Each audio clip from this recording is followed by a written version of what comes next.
Alhamdulillah, alhamdulillahilladzi hadana li hadza wa ma kunna linahtadiya laula an hadanallah. Wassalatu wassalamu ala Rasulillah. Atammallahu ni'matahu alaina bihi birisalatihi sallallahu alaihi wa ala alihi wa ashabihi wa man ittaba'a hudahu ila yaumiddin. Wa ba'd. Teman-teman yang dirahmati oleh Allah Subhanahu wa taala, alhamdulillah pada siang hari ini kita dapat berkumpul untuk makan siang.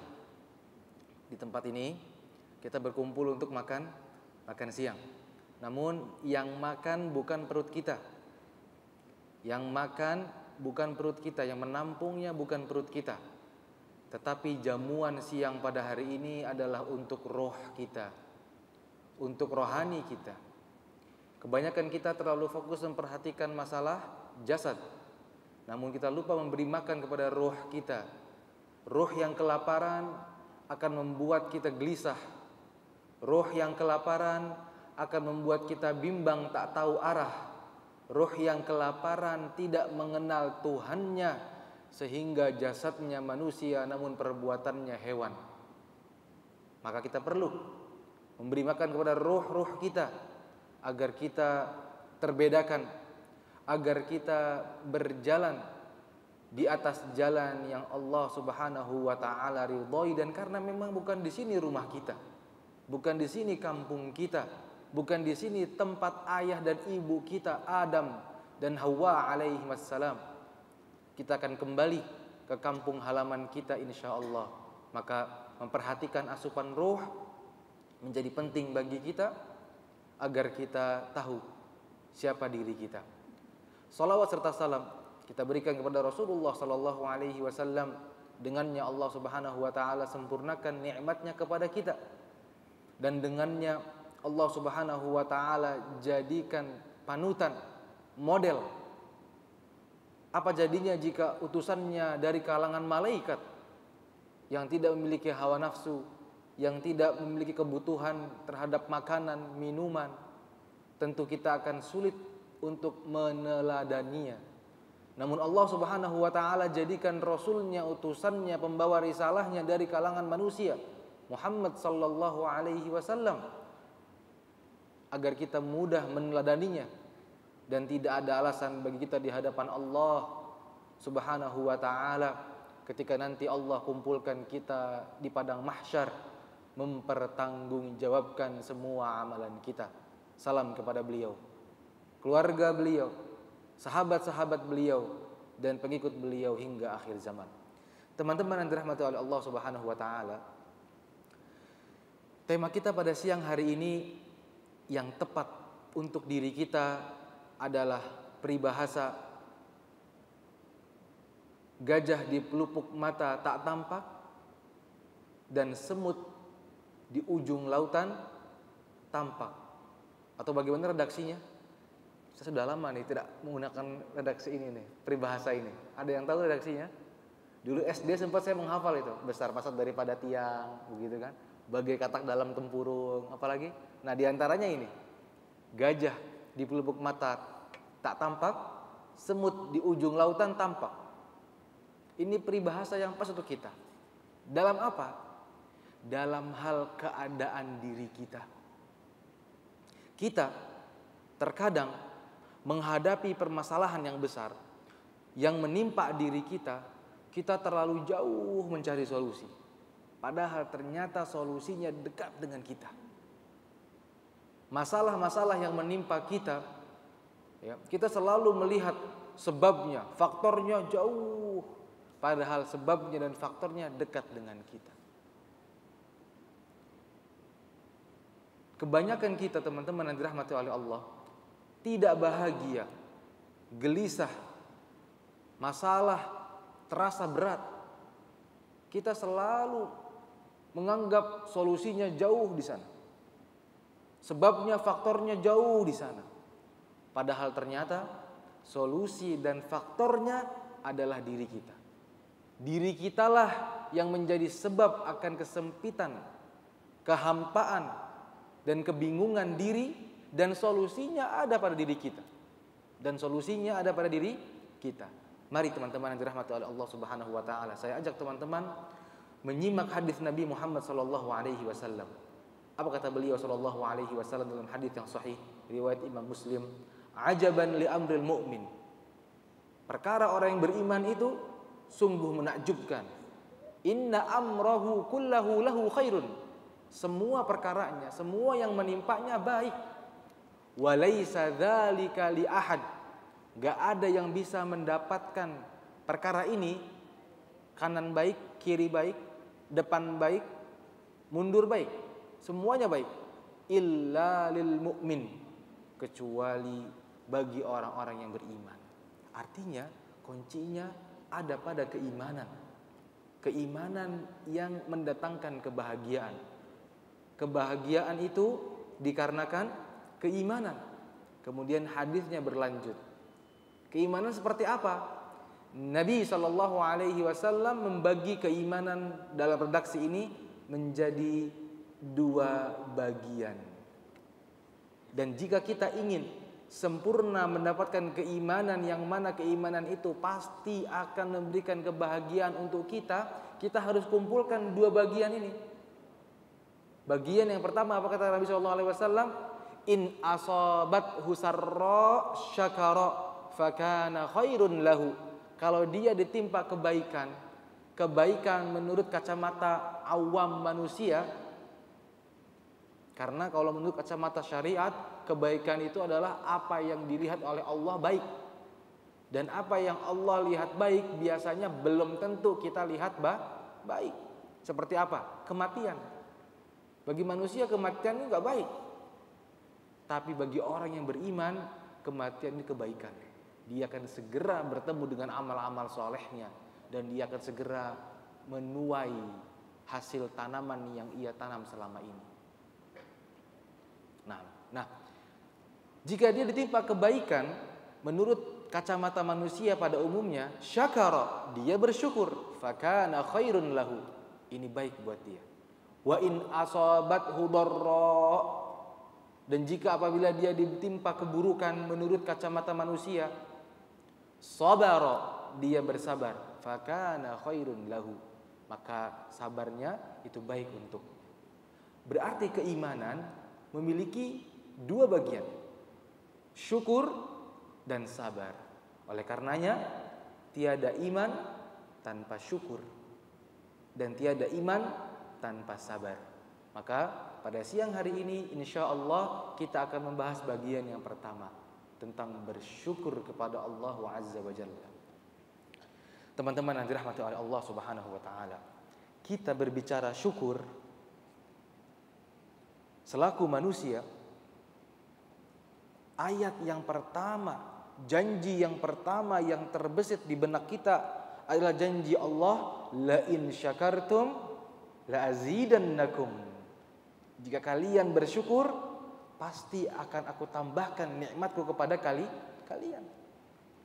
Fitrahnya manusia, sesuai dengan hawanya dan nafsunya, dia ingin mendapatkan kebahagiaan, kenikmatan, dan ingin ditambahkan nikmatnya tersebut.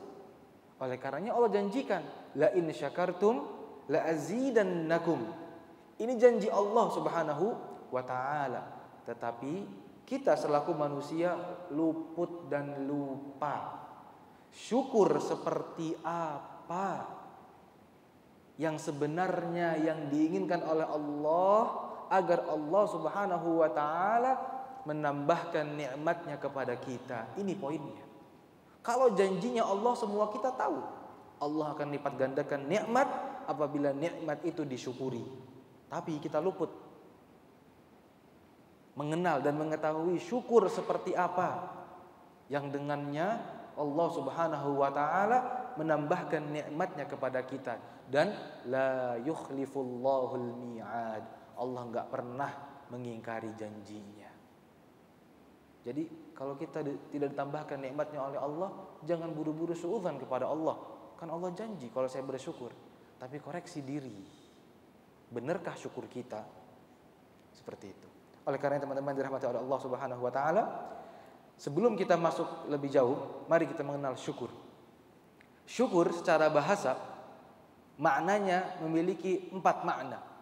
Makna yang pertama al-i'tirafu bil ihsan. Makna yang pertama dari syukur adalah mengakui kebaikan. Mengakui kebaikan. Kalau mengakui ini perbuatannya siapa? Dari anggota tubuh kita. Lisan atau mana? Bukan. Mengakui ini perbuatannya hati. Hati yang mengakui. Ya. Ini makna yang pertama, al-i'tiraf, mengakui bil ihsan atas kebaikan yang kita terima. Makna yang kedua, al-izhar, menampakkan. Menampakkan apa? Menampakkan kenikmatan yang diberikan kepada kita. Ini makna syukur secara bahasa. Kalau menampakkan ini perbuatan yang apa? Perbuatan anggota badan. Menampakkan. Makna yang ketiga, pujian bagi yang telah memberikan kepada kita nikmat. Secara bahasa, memuji. Perbuatan siapa ini? Lisan. Kemudian yang terakhir, makna syukur secara bahasa adalah az-ziyadatu wan nama, bertambah dan berkembang. Kalau kita perhatikan 3 makna di awal, maka syukur itu ternyata mengandung makna keyakinan atas kebaikan yang diberikan kepada kita, mengandung makna juga untuk menampakkan atas kebaikan yang telah kita terima, dan mengandung makna juga apa? Memuji kepada yang telah memberikan kita nikmat. Ini semuanya makna syukur. Makanya secara istilah syar'i, syukur bermakna menampakkan pengaruh nikmat ilahiyah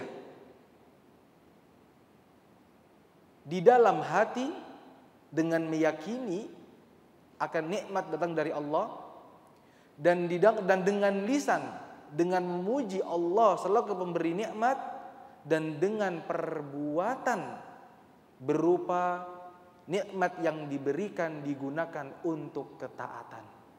Lihat, ada korelasi antara makna istilah atau makna syar'i dengan makna bahasa. Secara bahasa. Sampai di sini teman-teman dirahmati oleh Allah. Masing-masing di antara kita mengoreksi. Syukur yang kita lakukan ini sudah benarkah? Apakah syukur yang kita lakukan selama ini sebatas lisan saja? Alhamdulillah, alhamdulillah, alhamdulillah. Berarti teman-teman baru melakukan syukur secara bahasa. Itu pun baru 1 dari 4 bagiannya. Sedangkan syukur secara syariah harus mengandung 3 unsur tadi. Hati yang meyakini nikmat ini dari Allah, kemudian lisan yang memuji Allah atas nikmat yang telah Ia berikan kepada kita, kemudian anggota tubuh yang menyadari dan meyakini balas terima kasih kepada Allah atas kasihnya yang telah Ia berikan kepada kita, dengan menggunakan nikmat tersebut untuk ketaatan kepada Allah Subhanahu wa ta'ala. Ini baru syukur yang sebenarnya.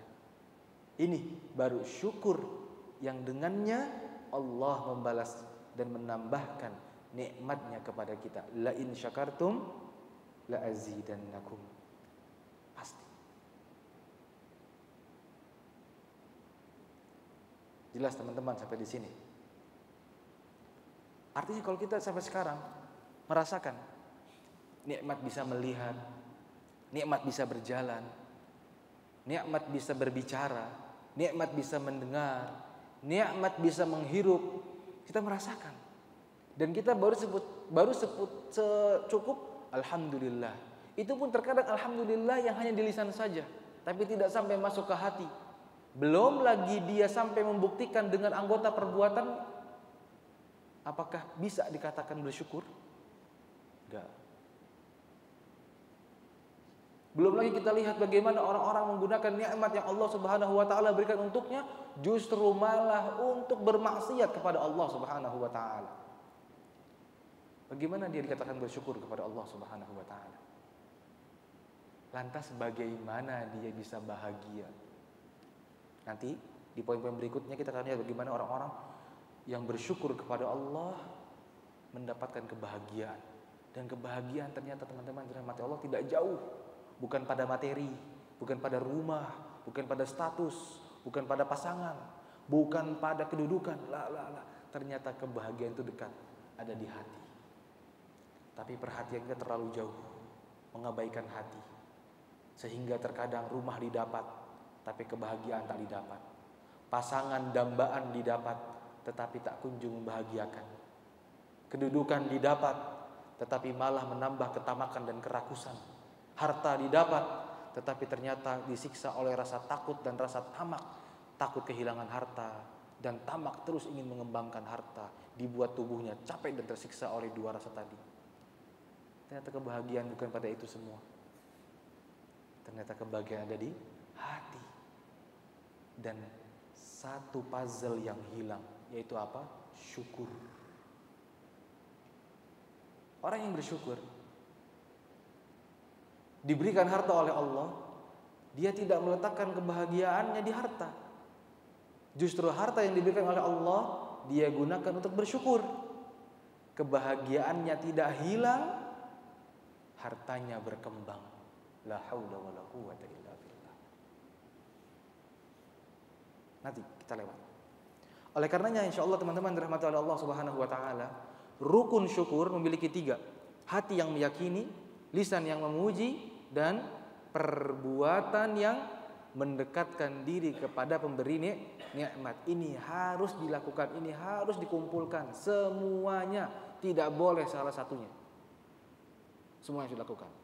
Oleh karenanya teman-teman dirahmati oleh Allah Subhanahu wa taala, kedudukan syukur di sisi Allah Subhanahu wa taala sangatlah istimewa.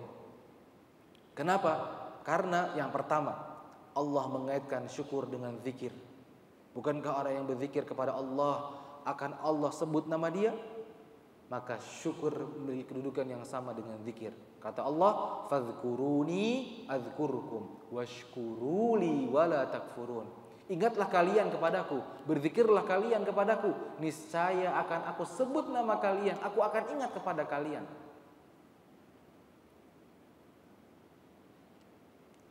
Teman-teman,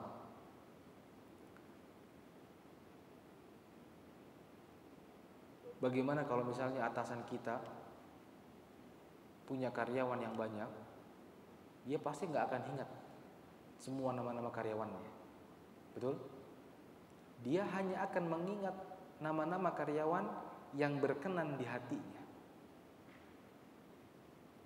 Dan yang membuat hati atasan berkenan, jika ini berbicara tentang pekerjaan, perusahaan, pasti adalah tentang apa? Kinerja. Siapa yang bagus, siapa yang datang bisa mendatangkan keuntungan bagi perusahaan akan diingat namanya. Betul? Sehingga jika datang surat, jika datang dan seterusnya yang menyebut nama orang yang punya kedudukan di atasan, atasan akan mudah mengenali. Ini Allah Azza wa Jalla akan mengingat nama kita. Jika kapan? Jika kita berzikir kepada Allah Subhanahu wa taala. Kalau Allah ingat nama kita, urusan kita menjadi mudah. Kita dibimbing oleh Allah untuk melalui jalan-jalan yang Allah ridhoi. Nah, syukur, orang yang bersyukur kedudukannya sama dengan orang yang berzikir. Allah juga akan ingat kepada dia. Allah juga akan bimbing dia. Dia memiliki kedudukan di mata Allah Subhanahu wa taala. Itu yang pertama. Yang kedua, dengan adanya syukur, dengan bersyukur kepada Allah Azza wa Jalla, Allah Subhanahu wa taala tidak akan pernah mengadab kita. Apa kata Allah? Ma yaf'alullahu bi'adzabikum in syakartum wa amantum. Bagaimana mungkin Allah akan mengadab kalian apabila kalian beriman dan bersyukur. Lihat, Allah kaitkan iman dengan syukur. Persis seperti hadis di awal yang tadi saya sampaikan. Karena syukur setengahnya keimanan. Dan orang yang beriman, Allah tak mungkin mengadab mereka. Maka syukur sama dengan iman. Sebagaimana iman menolak bala, syukur pun menolak bala. Yang ketiga, orang-orang yang bersyukur, adalah orang-orang yang Allah Subhanahu wa taala istimewakan. Artinya, apabila kita sudah mulai mau bersyukur, sadar kita, alhamdulillah, saya bisa melihat ini semua pemberian dari Allah. Alhamdulillah ya Allah, segala puji milik-Mu ya Allah. Hati sudah, lisan sudah, tinggal perbuatan. Kita syukuri mata kita. Saya tidak akan menggunakan mata ini untuk bermaksiat kepadamu ya Allah. Sudah. Tidak ingin digunakan untuk melihat hal-hal yang haram. Tidak digunakan untuk melihat hal-hal yang tidak Allah ridhoi. Bersyukur.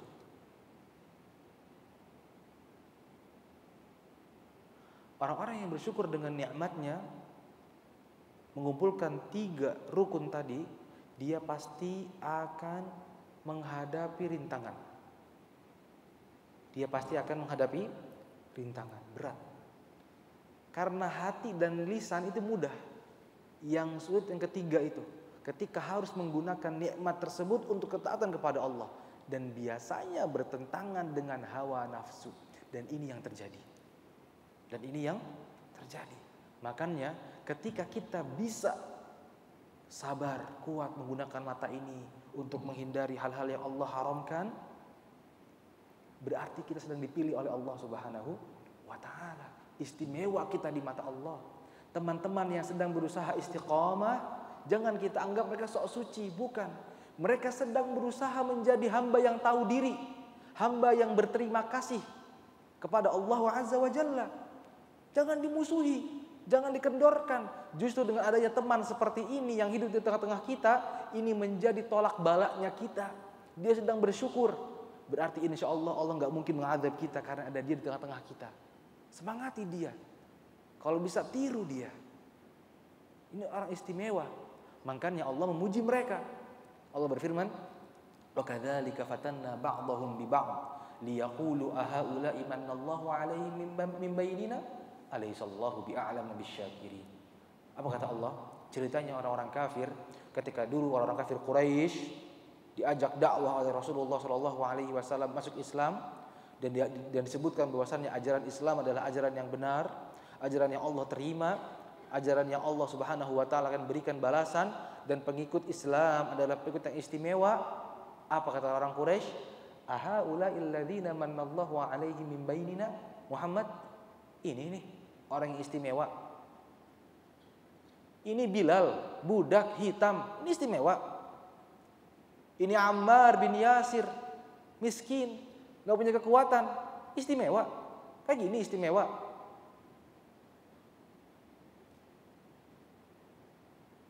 Ini nih Abdullah bin Umi Maktum, buta, istimewa. Kayak gini yang orang istimewa, kata orang Quraisy. Kata Allah apa? Alaihissallahu bi'a'lama bisyakirin. Tenang hatinya Muhammad sallallahu alaihi wasallam. Apa kata Allah? Allah memilih mereka wahai Muhammad karena Allah tahu mereka orang yang bersyukur. Orang yang bersyukur. Bilal, budak hitam, bersyukur kepada Allah atas nikmat kehidupan, atas nikmat bertemu dengan Rasulullah. Makanya Bilal mensyukuri dengan hati, lisan, dan terakhir dengan perbuatan. Diterimanya Nabi Muhammad SAW, taat kepada Rasulullah SAW, walaupun batu hitam besar menindih badannya. Bersyukur Bilal, Allah istimewakan.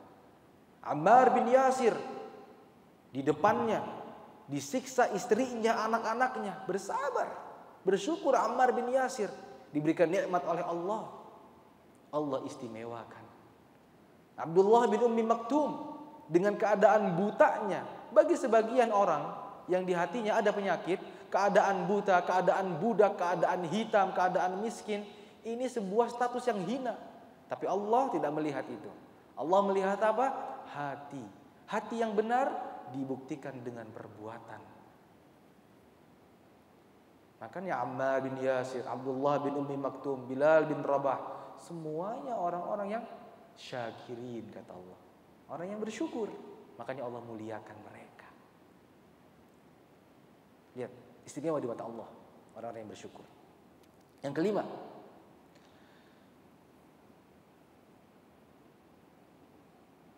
Allah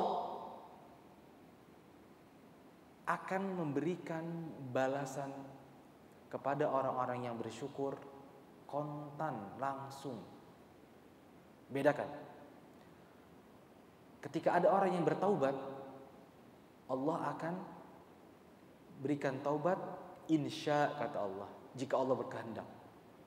Orang yang berdoa, Allah kabulkan doanya. Jika apa? Jika Allah berkehendak. Tapi orang yang bersyukur, Allah berikan langsung balasannya. Apa kata Allah? Lihat dalam masalah berzikir, berdoa kepada Allah Subhanahu wa taala. Fayakshifu ma tad'una ilaihi insya. Allah akan angkat masalah yang kalian berdoa jika Allah berkehendak. Dalam hal memperkaya, Allah berfirman, fasawfa yughnikumullahu min fadli. Allah akan kayakan kalian insya'a jika Allah berkehendak. Dalam masalah ampunan, Allah berfirman, yaghfiru liman yasha.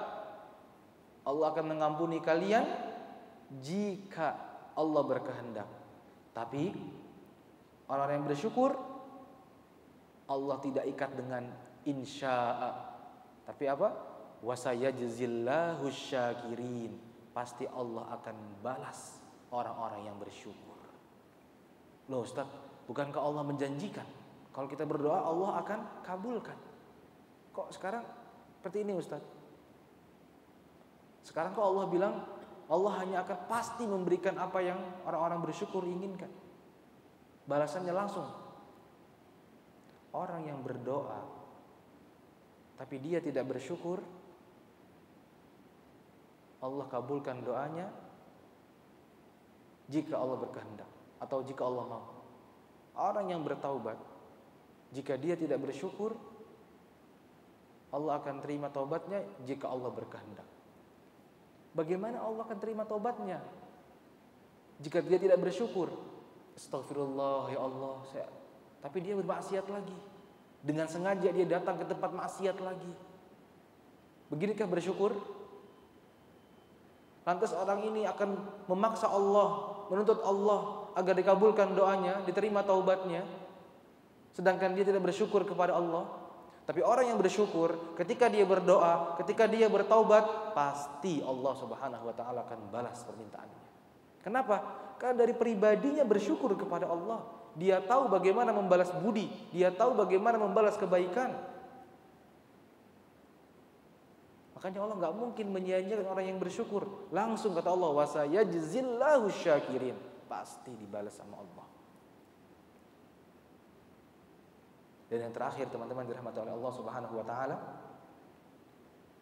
kedudukan syukur sebenarnya masih banyak tapi saya singkat. Yang terakhir masalah syukur adalah Allah ridho terhadap orang-orang yang syukur. Lihat. Dan Allah ridho terhadap semua perbuatan orang yang syukur.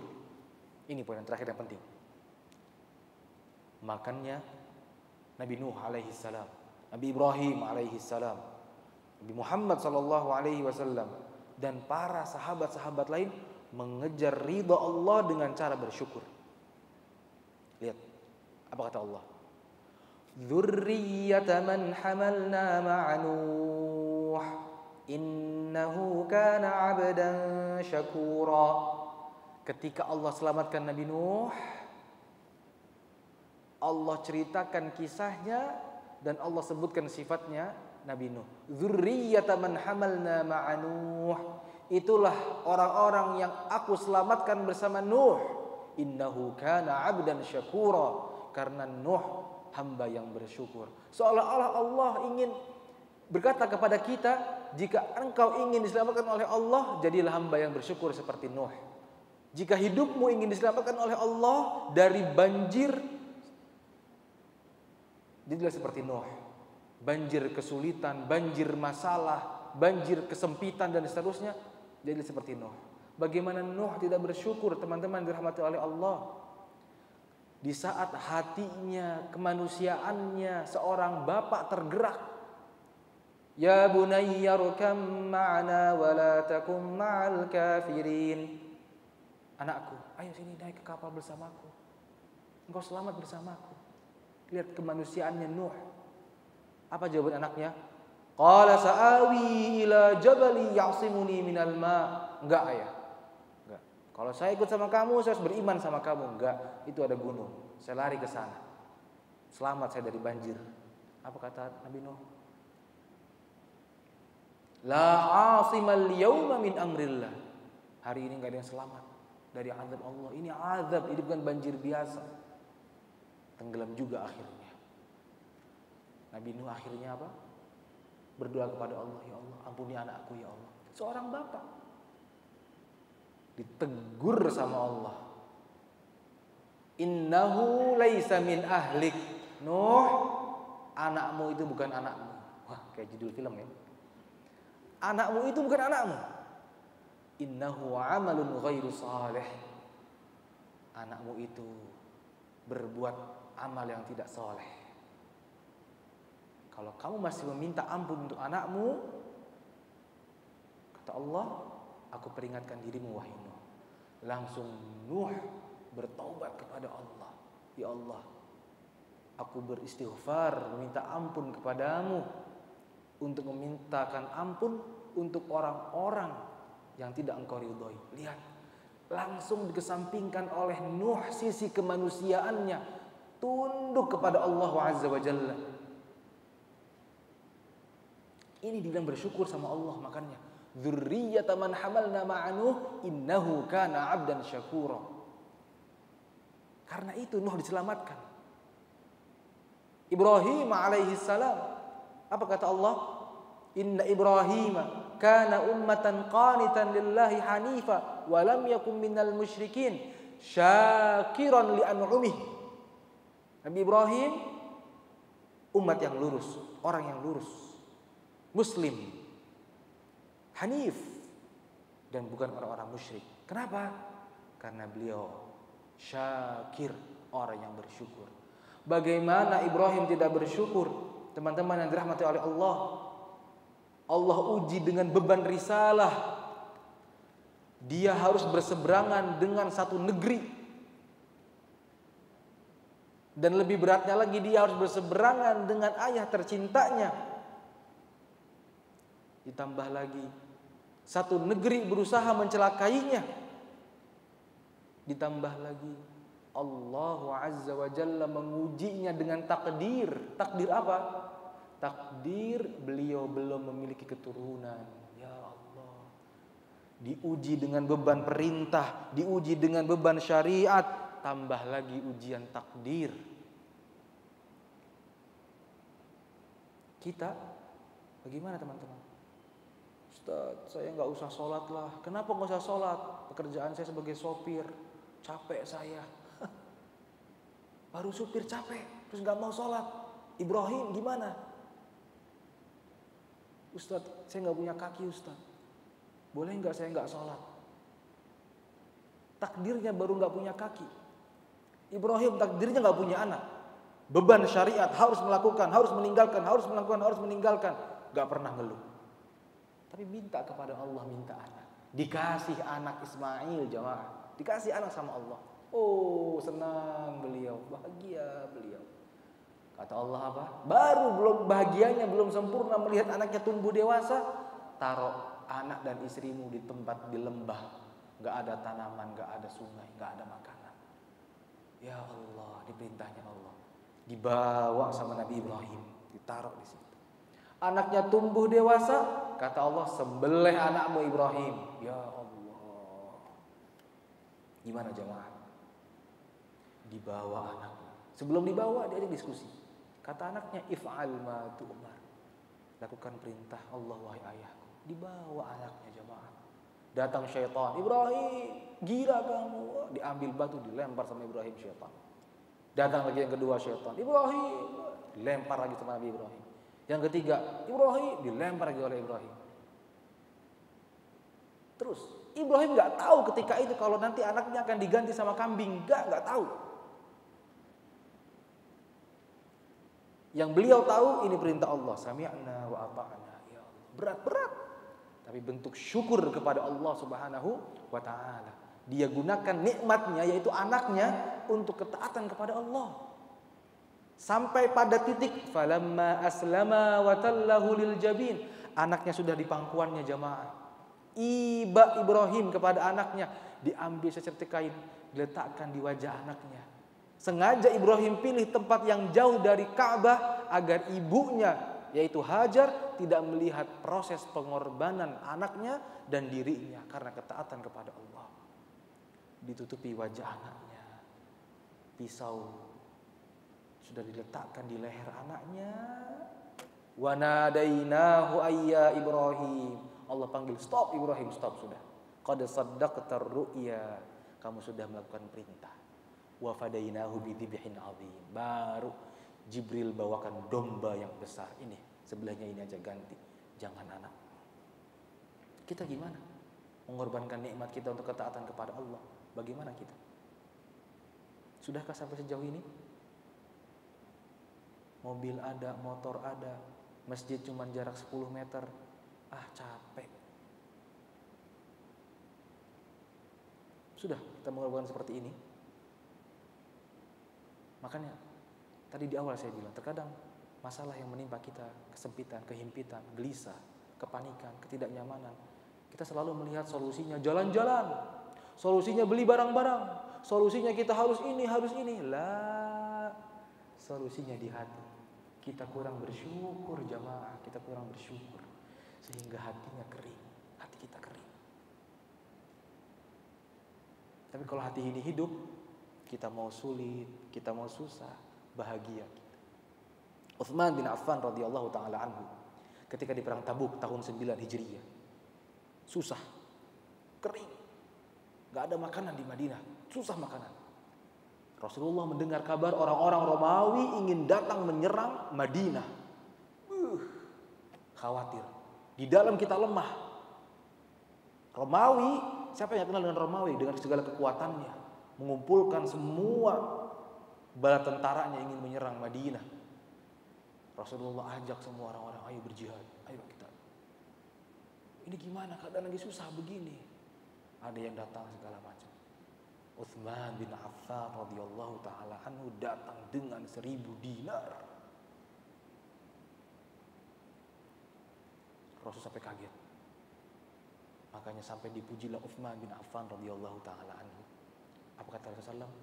Ma darra Utsman ma fa'ala ba'da al-yawm.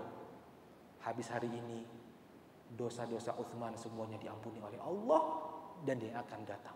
Dah Allah ridha sama Utsman. Gimana tidak teman-teman? Siapa yang bisa menginfakkan 1000 dinar di saat krismon? Manusia dengan nalarnya manusiawi ketika krismon dia pasti akan menuntut untuk mengamankan dirinya, betul? Ayo di sini siapa yang pernah belajar ilmu psikolog? Ini naluri manusia, betul? Ketika manusia terjepit dia pasti akan yang pertama kali dia lakukan adalah mengamankan dirinya, betul? Betul? Utsman bin Affan radhiyallahu taala anhu dalam saat paceklik seharusnya 1000 dinar dia investasikan, dia putar, dia usahakan. Tapi Utsman melihat dengan kacamata bersyukur. Ya, saya mungkin bisa hidup. Saya mungkin bisa kaya. Bagaimana dengan agama Allah? Bagaimana dengan Rasulullah? Bagaimana dengan dan seperti yang dia pikirkan, bersyukur kepada Allah. Siapa yang berikan saya nikmat? Siapa yang berikan saya 1000 dinar? Allah. Dia bawa 1000 dinar, dia infakkan. Pakai ya Rasulullah. Untuk membantu mempersiapkan tentara yang dibutuhkan untuk menghadang. Ini kemampuan saya sebatas hamba Allah. Makanya dipuji oleh Allah melalui lisan Rasulnya. Ma darra Utsman ba'da ma fa'ala al-yawm. Utsman bebas, ente mau ngapain? Allah sudah pasti akan mengampuninya. Kenapa sampai ada statement dari Rasulullah, Utsman bebas mau ngapain, kamu pasti masuk surga? Karena Utsman walaupun dibebaskan oleh Rasulullah mau berbuat apa, Utsman hamba yang bersyukur, nggak mungkin dia bermaksiat. Nggak mungkin statement itu keluar kepada kita. Udah Hudzaifah sana ente berbuat seperti apapun. ente pasti masuk surga. Oh, udah kita maksiat, nggak sholat, begitu kan? Makanya statement itu nggak keluar untuk kita, tapi keluar untuk orang-orang yang bersyukur. Orang-orang yang bersyukur, walaupun ada kesempatan bermaksiat, ada kesempatan untuk mengamankan dirinya, tetapi taruhannya adalah agama Allah. Enggak, lebih baik saya sakit, agama Allah selamat. Makanya langsung Allah ridho, dan Allah ridho semua perbuatannya sebelum dia meninggal sudah surga. Ya Allah. Lihat Nuh, Ibrahim, Nabi Muhammad, Utsman dan yang lain-lain. Di sini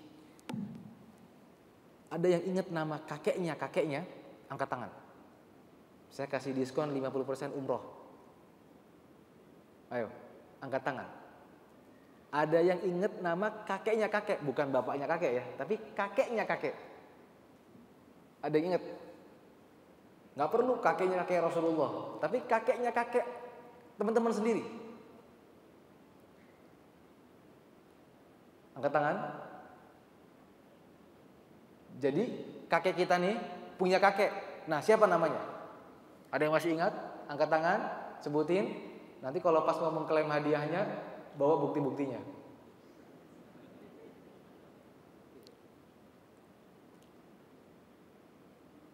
Itulah kita teman-teman. Dilupakan sudah. Kita sekarang yang hidup ini nanti akan menjadi kakeknya kakek kita ini akan menjadi kakeknya kakek bagi cicitnya kita. Kita pun akan dilupakan oleh mereka. Ada yang tahu sejarah tentang kakeknya kakek kita tadi? Sejarahnya apa aja? Misalnya dia dulu tuh orangnya begini gitu. Ada yang masih ingat? Sejarah kakeknya kakek kita. Ada yang masih ingat? Ya, begitulah kita teman-teman. Nama dilupakan, perbuatan pun dilupakan. Utsman bin Affan radhiyallahu taala anhu, Allah abadikan namanya. Beliau meninggal, sekarang jasadnya hidup namanya, hidup amal-amalnya sampai hari kiamat. Ada hotel di Madinah namanya Hotel Utsman bin Affan. Di belakangnya Movenpick. Semua keuntungan dari hotel itu untuk nafkah duafa dan masakin kota Madinah. Jasadnya Utsman sudah mungkin meninggal, namanya, amalnya abadi. Ibrahim alaihi salam, siapa yang kenal nama Ibrahim? Orang mendengar nama Ibrahim itu ingat Nabi Ibrahim. Tahu anaknya siapa, kisahnya tahu. Padahal Ibrahim mungkin dengan kita nggak punya hubungan keluarga. Kita tahu. Nuh disebut namanya di Al-Quran oleh Allah Subhanahu wa taala. Siapa yang kenal Nabi Nuh? Siapa yang enggak kenal kisahnya Nabi Nuh? Semua kenal. Abadi namanya. Orang-orang yang bersyukur. Maka teman-teman dirahmati oleh Allah Subhanahu wa taala, mumpung kita belum menjadi kakeknya kakek cicit kita nanti, sehingga kita dilupakan, sekarang mari kita bersyukur atas nikmat-nikmat yang telah Allah Subhanahu wa taala berikan kepada kita. Dengan 3 rukun tadi. Hati yang meyakini nikmat dari Allah, lisan yang memuji Allah pemberi nikmat, dan yang paling penting adalah apa? Anggota badan yang menggunakan nikmat tersebut untuk apa? Ketaatan kepada Allah. Dan biasanya ini bertentangan dengan hawa nafsu biasanya. Disitulah letaknya. Lihat Utsman, lihat Ibrahim, lihat Nuh, kan bertentangan dengan hawa nafsu kan? Tapi beliau mengalahkan. Bentuk syukur, makanya Allah langsung wasayajzillahu syakirin. Allah balas pasti orang-orang yang bersyukur kepada Allah Subhanahu wa taala. Ini aja mungkin teman-teman dirahmati oleh Allah Subhanahu wa taala. Mungkin ada beberapa menit untuk pertanyaan. Ya, semoga apa yang disampaikan tadi bermanfaat untuk kita semua. Wallahu taala a'lam bishawab.